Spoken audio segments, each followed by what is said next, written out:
Sou bom pastor, ovelhas guardarei, não tenho outro ofício nem terei.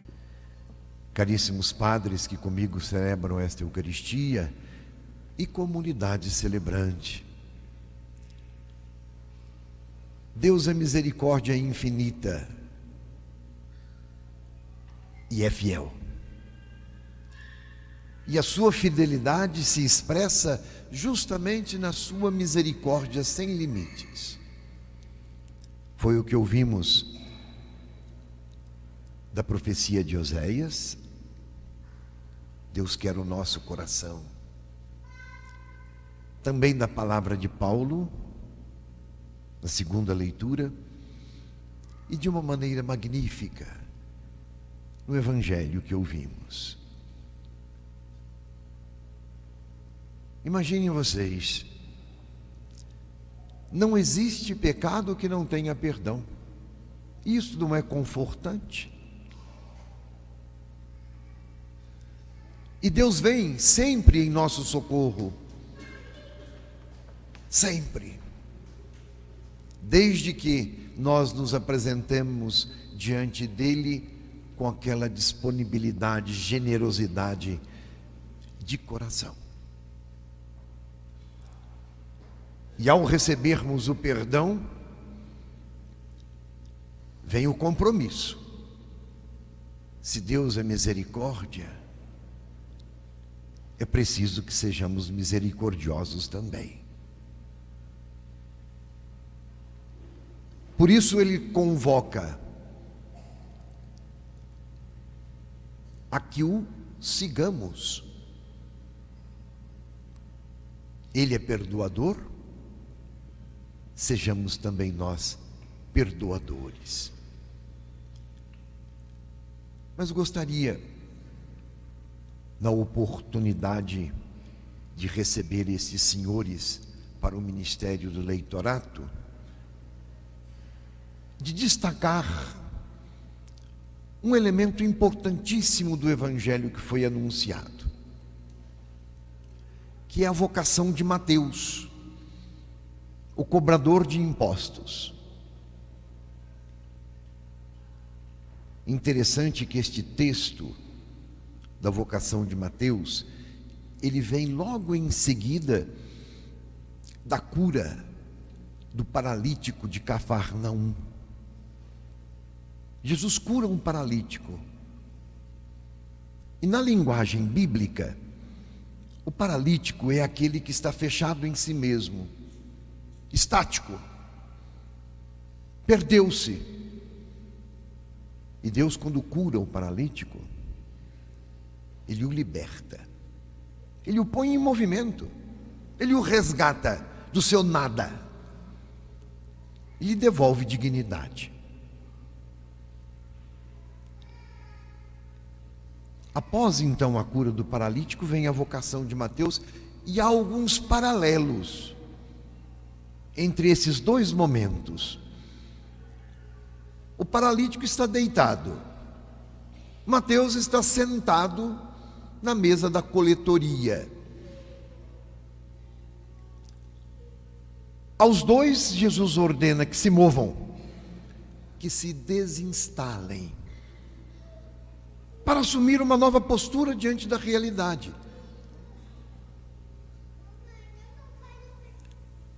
E a palavra de Jesus para os dois é esta: levantem-se e sigam-me. Urge então uma reflexão para nós nesse 10º domingo do tempo comum, com as leituras que acabamos de ouvir.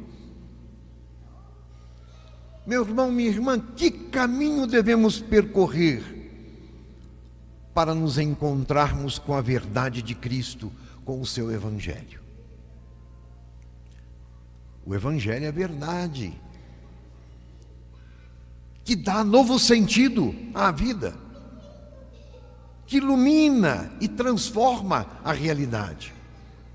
Que caminho devemos percorrer para acolhermos esta verdade, de forma que transforme a nossa realidade, como transformou a realidade do paralítico, e do cobrador de impostos, corrupto por natureza.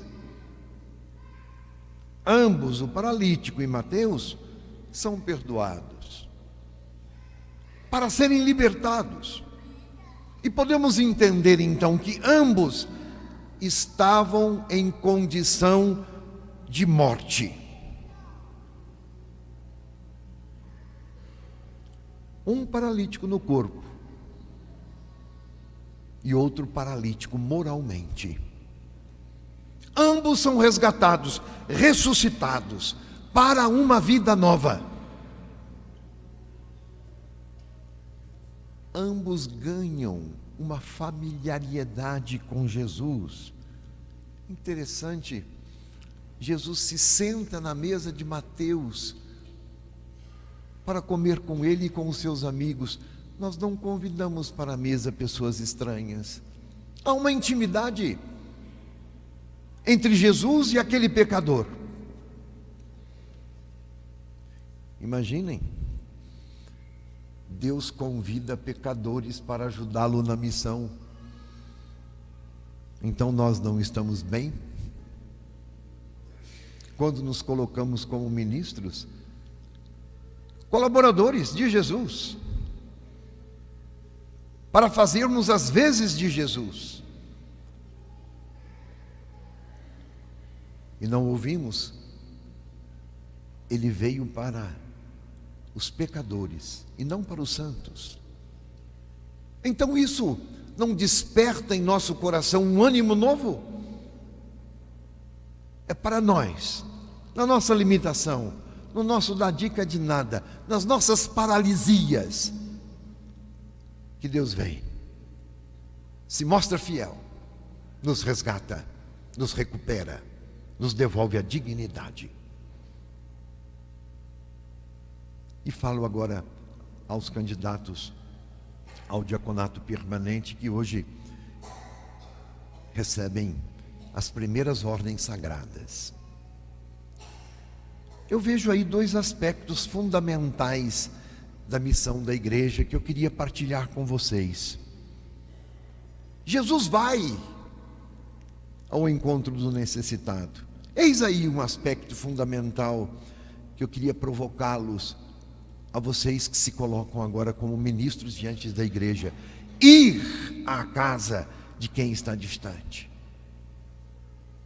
É bem próprio isso, o trabalho do diácono, que vocês almejam: ir ao encontro, ser próximo, para justamente romper com a indiferença, demonstrar interesse, acolher. Me ajudem nesse trabalho. Ir e trazer para a igreja, para a casa de Deus, aqueles que estão distantes, para que façam a experiência escandalosa do amor de Jesus, que salva, que resgata, que redime. Me ajudem. E olha, haverá sempre fariseus e opositores à ação missionária e misericordiosa de Deus. Como nós vimos, os opositores se escandalizando porque Jesus havia se sentado na mesa de um pecador. Sempre haverá quem se opõe. Estejamos prontos então, preparados para vencer o mal pelo bem. Ajudemos então, pela nossa ação ministerial, a que tantos indiferentes, e a indiferença é crescente hoje ao Evangelho, a que tantos que estão distantes da igreja façam a experiência do encontro com Jesus para segui-lo. Qual o objetivo da acolhida do encontro? Seguir Jesus, para ser resgatado, para alcançar a plenitude da vida. Quem me segue não andará nas trevas, mas terá a luz da vida.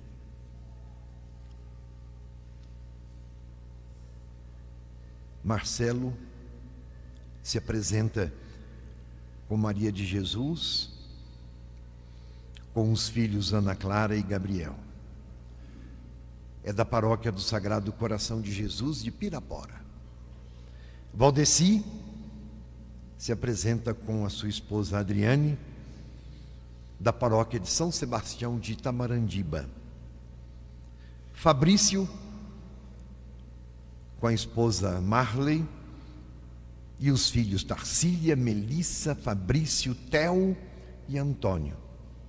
São da paróquia Nossa Senhora da Conceição de Couto de Magalhães. O Newton, com a esposa Renata Aparecida, e os filhos Isabela, Gabriela e Rafael, da paróquia Nossa Senhora de Fátima de Pirapora. Cássio, com a esposa Rosana e o filho Mateus, da paróquia Nossa Senhora Aparecida de Capelinha. Fábio, com a esposa Susana, Karine, e os filhos Camille, a filha Camille, da paróquia São Judas Tadeu de Curvelo. Paulo Afonso, com a esposa Laura, e os filhos Maria Vitória e João Paulo, da paróquia Nossa Senhora de Fátima de Três Marias. Geraldo, com a esposa Verônica, a filha Vitória, da paróquia Senhor Bom Jesus de Diamantina. Max Marcelo, com a esposa Marlene e os filhos Antônio e Arthur, da paróquia Imaculada Conceição de Corinto. Wesley, com a esposa Neide e os filhos Kevin e Wesley, da paróquia São João Batista de Itamarandiba. Paulo Messias, com a esposa Jocelyn e o filho Davi, da paróquia Santo Antônio da Sé, aqui de Diamantina. E Jackson, com a esposa Genoveva e os filhos Helena e Emanuel, da paróquia São João Batista de Itamarandiba.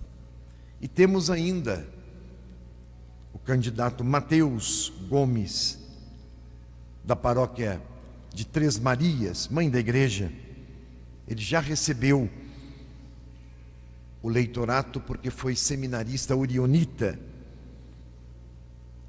Caríssimos, quanto vocês nos alegram e alegram a igreja ao se apresentarem para este serviço. Querido povo de Deus, o diaconato permanente foi resgatado pela igreja, muito particularmente após o Vaticano II, uma vocação que está nos primórdios da fé cristã. Diácono é aquele que serve e nos ajuda no serviço, ao bispo em primeiro lugar e aos seus colaboradores, os padres, particularmente no anúncio da palavra e na caridade. E ainda lhes digo, caríssimos candidatos, quais são os pressupostos para vocês receberem as ordens sagradas? Estão eles num longo acompanhamento, um verdadeiro discipulado. E nesta altura nós julgamos que eles estão suficientemente amadurecidos, humana e espiritualmente. Também há uma qualificação acadêmica básica, uma boa capacidade relacional, uma disposição para o serviço pastoral, uma abertura para viver com simplicidade, para obedecer com gratuidade e para amar com generosidade. Portanto, assim julgamos, demonstram um comprometimento crescente com a causa do Evangelho e com esta igreja particular de Diamantina. Por isso foram aceitos. Candidatos e familiares, o Senhor da Messe nos conduz e nos assiste com a sua graça. Assiste e conduz aqueles que escolhe. Peço a vocês, confiem. Ele é fiel. Nós sempre nos sentimos indignos. É uma grande verdade. Mas a obra é de Deus. Vejam Mateus. Ele escolhe pecadores, os mais frágeis, para serem seus parceiros na obra da salvação. Coloquem-se vocês sempre nessa perspectiva. Os senhores,